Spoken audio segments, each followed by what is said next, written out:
Assalamualaikum warahmatullahi wabarakatuh. Salam satu Malaysia, salam perpaduan. Kita ke udara sekali lagi pada malam ini untuk membicarakan isu-isu semasa. Tutup lampu.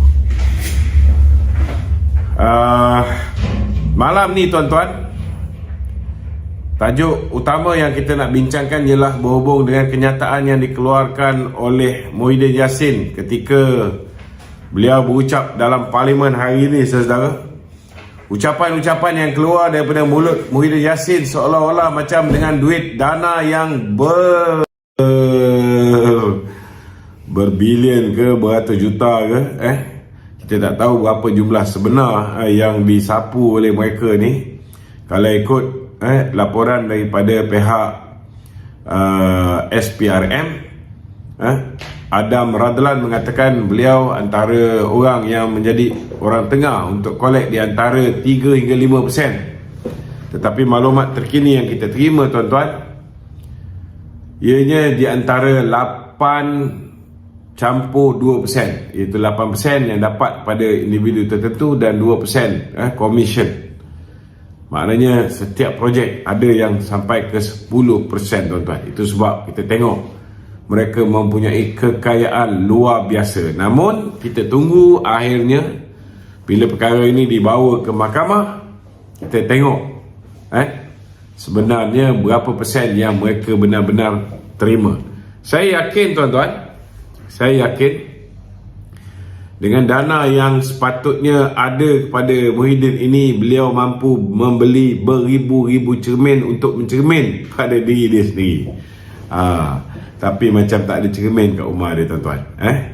Jadi malam ni kita akan ulas satu persatu apa yang diperkatakan oleh Muhyiddin Yassin, dan kita akan jawab, insya-Allah. Okey, tanpa melengahkan masa, siapa yang ada soalan bolehlah ajukan soalan anda di talian 011359540044. Ada Azman?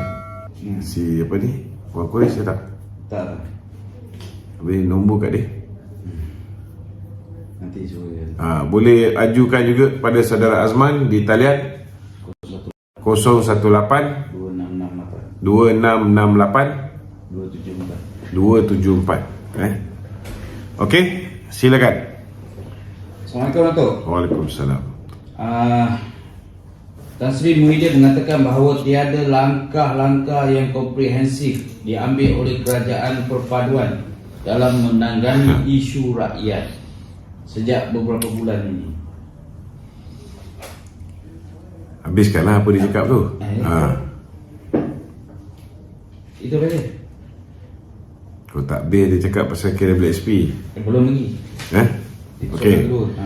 Muhyiddin, tuan-tuan, mengatakan bahawa tidak ada langkah-langkah komprehensif dalam menangani isu rakyat. Dalam erti kata lain, tuan-tuan, dia gagal mencerminkan betapa gagalnya kerajaan dia, tuan-tuan. Kerajaan dia gagal bukan hanya menyebabkan rakyat tidak boleh keluar mencari makan secara sempurna, tuan-tuan. Bukan hanya kerana kepentingan temolok dia untuk mengekalkan kuasa sebagai Perdana Menteri, dia sanggup lockdown satu negara untuk mengisytiharkan darurat supaya orang tak boleh pergi ke parlimen untuk membuat undi tidak percaya kepada dia. Saudara, tergamak dia boleh mengeluarkan kenyataan mengatakan kerajaan ini tidak ada langkah-langkah yang komprehensif dalam mengatasi masalah rakyat.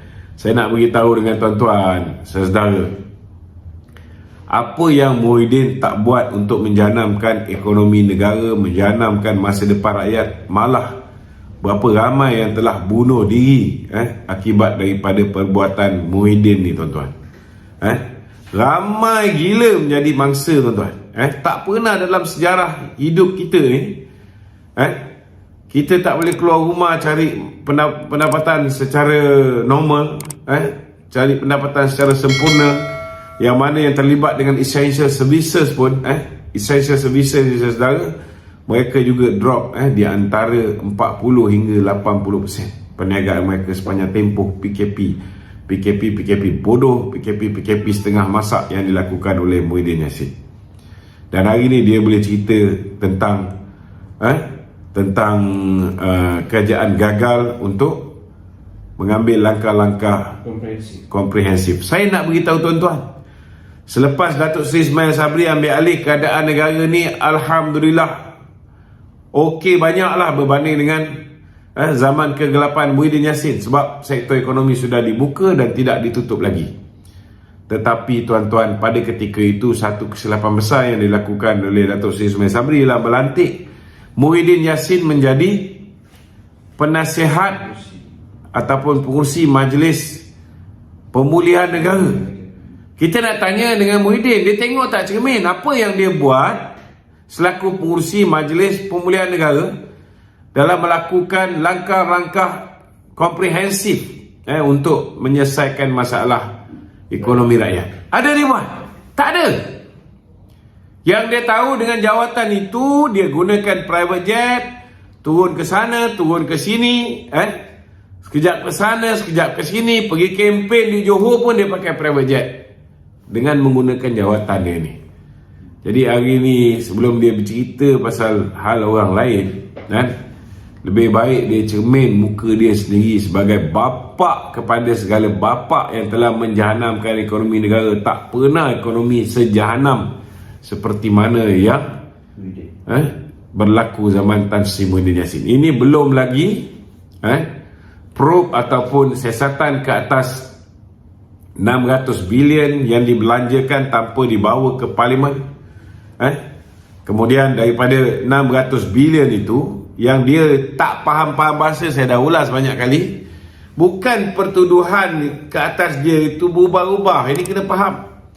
600 bilion ialah angka yang dia sebut dia belanjakan sepanjang tempoh 1 tahun. Pada tahun 2020 iaitu ketika darurat. Itu dia yang sebut. Dan kemudian Tuan Ibrahim Tuan Man yang sebut sebanyak 530 bilion dibelanjakan. Dia juga yang sebut. Tetapi bila disiasat oleh pihak SPRM fokus kepada perbelanjaan yang menggunakan dana kerajaan 92.5 bilion. SPRM tak ada pun mengesahkan baki lagi 500 lebih bilion itu tidak ada penyelewengan, tak ada. Cuma SPRM fokus pada 92.5 bilion. Ini kena faham. Tak bererti bila perbelanjaan yang lain menggunakan duit KWSP dan sebagainya tidak ada penyelewengan, tuan-tuan.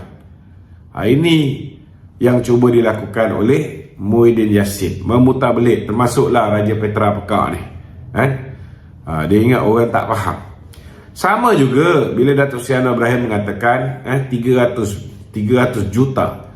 Bukan dia menurunkan angka penyelewengan Muhyiddin ini sampai ke tahap 300 juta saja. Tidak, tuan-tuan. 300 juta ataupun 200 lebih juta, hampir 300 ini ialah angka yang ada dalam audited report Parti Bersatu yang boleh kita retrieve daripada SSM. Saya nak beritahu tuan-tuan, orang bodoh mana yang masukkan keseluruhan duit rasuah yang dia terima, sogokan yang diterima di dalam akaun parti, di dalam sistem. Yang dia masuk dalam sistem ni, tuan-tuan, celah gigi dia sikit je. Yang Datuk Seri Anwar sebut hampir 300 juta. Ini sebenarnya apa yang dilaporkan dimasukkan ke dalam akaun Bersatu. Yang ni tuan-tuan nak kena faham. Bukan itu jumlah yang Bersatu terima. Kalau setakat 300 juta masuk akaun Bersatu, tuan-tuan, macam mana dia orang boleh belanja berbilion ringgit, memberikan rasuah berskala besar seluruh negara sepanjang tempoh pilihan raya? Kita boleh fikir, tuan-tuan, ada orang dapat RM600, ada yang dapat RM1,000 kat Pagoh, dekat apa ni, Larut pun sama. Ada yang dapat RM500, ada yang dapat RM300.5. Rata-rata tu dijanjikan RM300.5. Ada pula yang dia punya jentera kelepek, daripada RM300.5 dapat RM100. Ada yang dapat RM100.5 saja. Itu pun satu hal lah, Jadi tuan-tuan, tak ada orang yang menurunkan angka-angka ni.